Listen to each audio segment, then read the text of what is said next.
say you go and you get a store card, you get a Macy's card. Those are good cards to start with to build credit, right? So you get a Macy's card, you have a little $500 limit. Go, you get you an item for $100. Pay $20 a month for 5 months until you pay it off. Because what you're showing the creditors is, I can consistently pay something off. Okay? When you're first building credit, you don't want to just pay the whole thing off. You want to actually make payments to show them that you can pay something consistently. And you'll actually see your score will shoot up, as well as they'll probably increase your line of credit and give you more credit. So you want to show that you know how to consistently make payments. A big thing that you also want to do is make sure that you are setting aside savings. I always say that pay yourself first. Now is a great time to start doing that because hopefully you really don't have any bills yet. Do y'all have bills? Maybe a cell phone or... Okay, so nobody has bills. So as you start to make income, you get your job, get in the habit of paying yourself first. A good amount to start with is like 10%.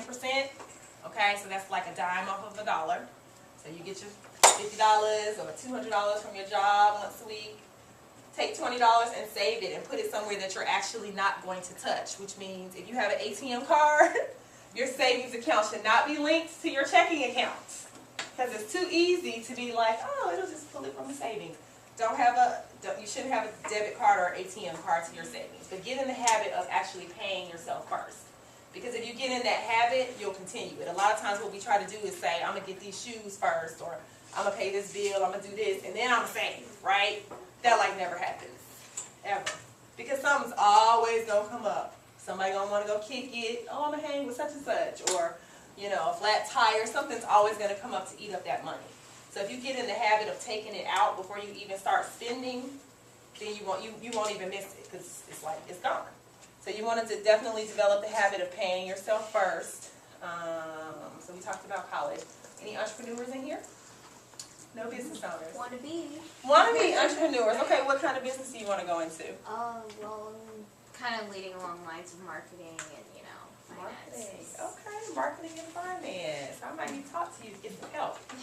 Okay, so definitely if anyone is interested in entrepreneurship, you definitely have to budget, definitely, because you're going to have some months where, you know, it might be really good, you might get this like lump sum, and then you might like have another month where like you don't make any money.